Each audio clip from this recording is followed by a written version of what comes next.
अमरावतीतलं तरुणींवरील अत्याचार प्रकरण आरोपीच्या मोबाईलचा डेटा रिकव्हर करण्यात यश आलंय। अनेक धक्कादायक माहिती समोर येण्याची शक्यता आहे। आरोपींची आर्थिक व्यवहाराची देखील तपासणी केली जाणार आहे। तर आरोपींनी पुरावा नष्ट करण्याच्या उद्देशाने मोबाईलमधील अनेक आक्षेपार्ह व्हिडिओ आणि फोटोग्राफ डिलीट केल्याचं समोर आलं होतं।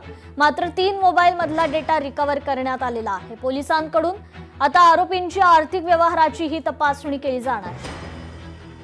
अधिक अपडेट घेऊयात आपले प्रतिनिधी सूरज दहाट यांच्याकडून। सूरज, आता खरं तर हे डेटा रिकव्हरीचं काम सुरू आहे, काय अधिकची अपडेट?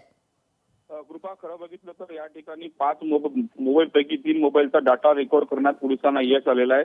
जर पाहिलं तर संपूर्ण या आरोपींच्या मोबाईलमध्ये पीडित तरुणीचे अश्लील व्हिडिओ आणि फोटोग्राफ या ठिकाणी आढळले होते। त्याच अनुषंगाने जर पाहिलं तर संपूर्ण डाटा रिकव्हर करण्यासाठी फॉरेन्सिक लॅबकडे पाठवण्यात आलं होतं। मात्र 3 मोबाईलचा डाटा रिकव्हर करण्यात पोलिसांना यश आलेलं आहे।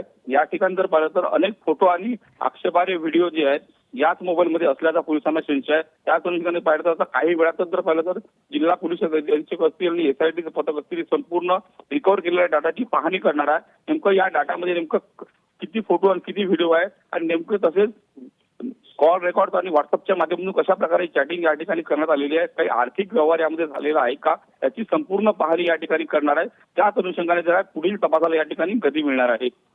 कृपा, निश्चितच सूरज, धन्यवाद आपण दिलेल्या या अपडेट संदर्भात।